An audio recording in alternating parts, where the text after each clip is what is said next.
আমি বাঙালি। আমি ছোটবেলা থেকেই মাছ ভাত খাই, তাই মাছে ভাতে বাঙালি। নির্বাচনী প্রচারে বেরিয়ে একথাই বললেন মেদিনীপুরের তৃণমূল কংগ্রেসের প্রার্থী সুজয় হাজরা।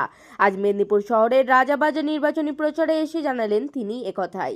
বাঙালি আমরা ছোটবেলা থেকে মাছ খাই, মাছ খাবো, মাছ খেয়ে দরকার হলে আমরা শরীর খারাপ হোক হাসপাতালে গেলেও আমাদেরকে মাছের ঝোল ভাত, নার্সিংহোমে ভর্তি হলেও মাছের ঝোল ভাত, আমাদেরকে মাংস দিক যাই দিক আমাদের কিন্তু প্রিয় খাবার মাছ। প্রিয় খাবার মাছ।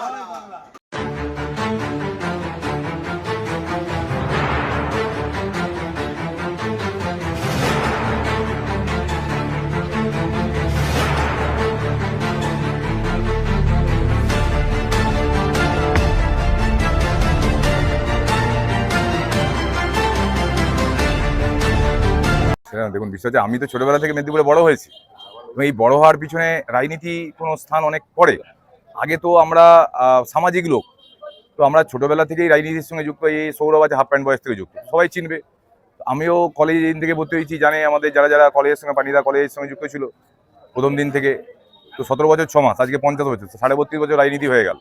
এবার রাজনীতিটা আমাদের একটা আলাদা পার্ট, কিন্তু মূল যে পার্টটা সেটা হচ্ছে যে সোশ্যাল সার্ভিস। সবাই জানে যে হাসপাতাল হোক, কলকাতায় ভর্তি করা হোক, ডাকলে আমাদেরকে ছাড়া কাউকে পাওয়া যায় না, কেউ আসে না।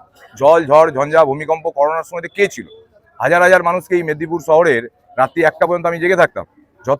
কারণ কি সবাই জেনে গিয়েছিল যে সুজাতাকে ফোন করলে রাত্রেবেলায় প্রেসক্রিপশনে পৌঁছাবে, বাড়িতে ওষুধও পৌঁছাবে, আবার ভর্তি করার দরকার হলো যদি শালবনী হাসপাতালে ভর্তি করার থাকে সেটাও সুজাতা করে দেবে, গাড়িও পাঠিয়ে দেবে।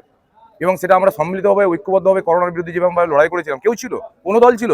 দিনের পর দিন আমরা মেডিকেল কলেজে মাসের পর মাস ধরে ক্যান্টিন খুলে ওখানে মানুষকে খাওয়া দাওয়ার ব্যবস্থা করেছি, কেউ কোথাও ছিল না। তো সবাই জানে যে যদি খেলার মাঠ দেখে, যে কোনো ইভেন্ট হোক, এখানে ক্লাব কালচারাল সংস্থা সবাই জানে যে কোনো প্রোগ্রাম হোক, যদি সুজাতাকে ডাকি সুজাতা কিন্তু সবসময় এসে হাজির হবে।